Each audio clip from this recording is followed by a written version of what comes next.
Hey, good morning. It's Monday. What time is it? 8 o'clock. So looking at the market, um, I just wanted to say in terms of levels, you want to be careful where the market is at. We blew through two two supports. We blew through where we were holding at 31.5 on an upward rally, and you have an engulfing candle. Not good. Those are not good signs when you see an engulfing candle.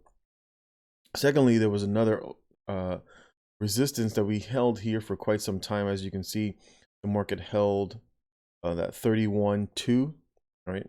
Multiple trading days where we couldn't break above it, sold off, and then we finally were able to work through that resistance. We blew through that one intraday, and we came closed right around that 30,800.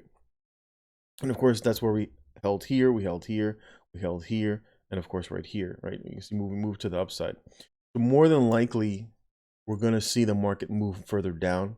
Your next area of support is going to be right here at 30,000. It looks like 30,250, about 30,200. You're always going to have a little bit of wiggle room, between here. And this is just small levels where you see the market kind of halt for a short period of time, and it will re-hit those small areas of resistance.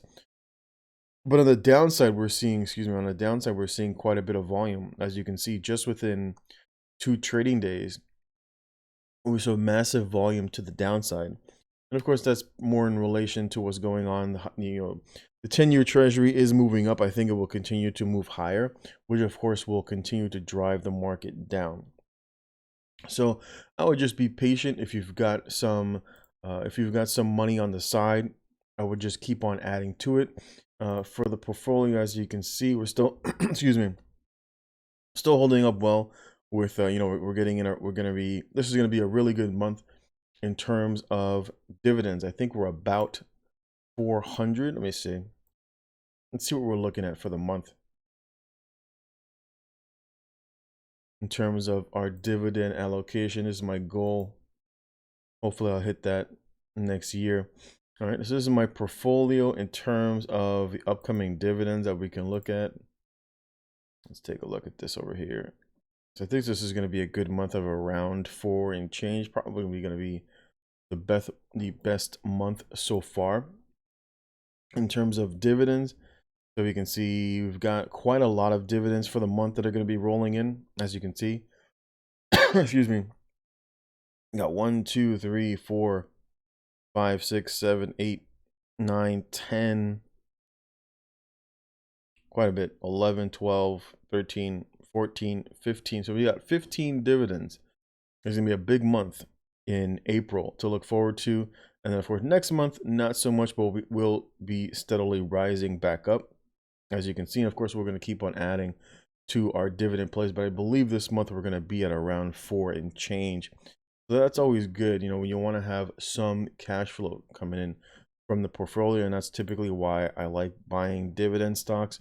You're going to slowly start to see this creep up more and more.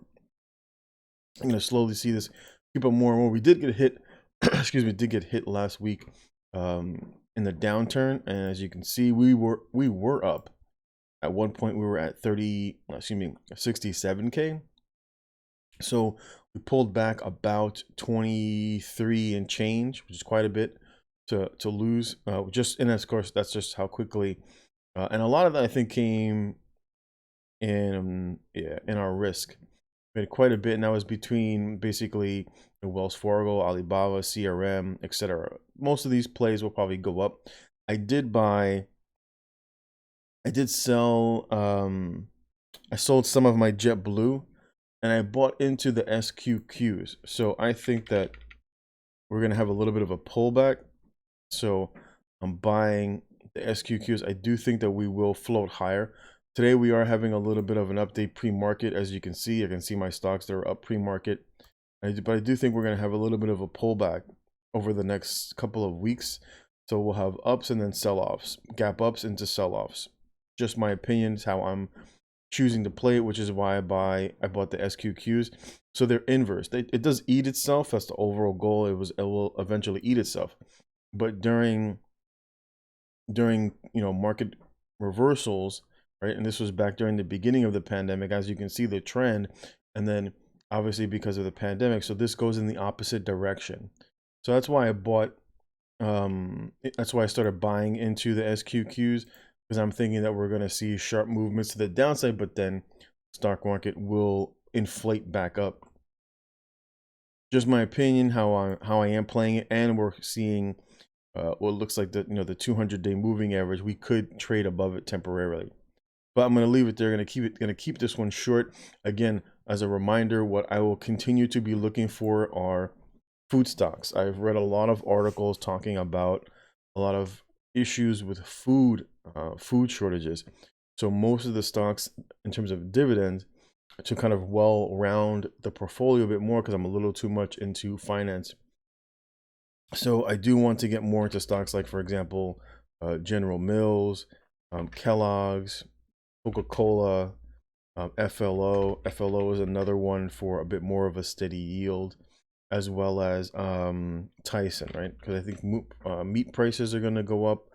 I put out that whole thing, that video with Bill's Gate and his desire to basically feed everybody to GMO, fake foods, and then on top of that, he wants to make fake meat out of these GMO plant-based meats, etc. So that will cause the price of Tyson, and Tyson admitted already in another article that they were going to be raising food prices up, I think like 30%, which is crazy, but that's what they stated. The other thing that I don't want to talk very briefly before I end this is that Texas recently, I think this was on Friday or Saturday, where a federal judge ruled that the moratoriums are unconstitutional, which more than likely, from a real estate perspective, will drive the market down. We'll have to wait and see if other states and other areas in Texas start to adopt that same mindset, in terms of obviously making it unconstitutional, and how that will impact the stock market. But like I said, that's basically what I'm going to be looking for. Food stocks will be more than likely my number one play. Secondary would be growth, like still again CRM, which I like, as well as Alibaba, right? Baba basically my two my China play. So I'm gonna stick putting money into Alibaba. I think they will do fine over the long run, and then eventually I want to introduce JD. Into, but I want more of a pullback. I want to see it pull back to like the mid 70s, and then I would love to get into the stock. I should have bought it. A friend of mine at work bought it down here, like in the upper 30s, and just been riding it out. So hopefully we'll get to see some pullbacks. I do believe the market will pull back over the next couple of months. So we're just going to basically start stacking more cash, so that we can have that good 10 to 15K to introduce into the market when the market does pull back on a lot of these stocks, that we want as terms of cash flow, right? General Mills, 3.7, want that to come down to about 4%. Same thing with, for example, FLO. FLO, not too bad. If we can get a little bit of a pullback to get that about 4%, I will love that. Kellogg's, again, almost 4%. We could see it trade a bit lower. And I do think a lot of these food stocks, if we can get this, at the 50s, would be nice. $50, anywhere around there, anywhere but like slightly below 50. Coca-Cola, another one. If we can get this, reasonably speaking, if we can get this at the low 40s, it's a bargain. I would take it. I would definitely take Coca-Cola. And then, of course, like I said, with Tyson, I did already start to buy into these, but looking, you'd probably see if we can get Tyson in the mid 50s. That would be really good. That would push that yield up closer to 3%. But Tyson will see some growth. Again, in terms of commodities, we're seeing, again, ExxonMobil trade higher, up $2 on the day. So we're seeing a retest coming back up into the highs. Oil, again, oil up, dollar strong, and Bitcoin up. I do think we're going to see a little bit of a pullback. I hear people talking about the market's already corrected. We came back 470 points. It's not a correction. It was like 1%. Market was down 1.5%. People were like, buy it up. S&P was barely down 0.5%, right? Looking at the SPYs, actually, yeah, S&P was barely down 0.25%. I do think we have quite a bit more where the market could fall. We'll love to see the market come back down here so that we do get a lot better, cheaper prices on many of these stocks, especially ones that are cash flowing. That's going to be it. I'm going to pay attention to the market and get ready, have some breakfast. Hope you guys enjoy the day. I will check you out next time. Thanks for watching. Be sure to like, comment, and of course, subscribe.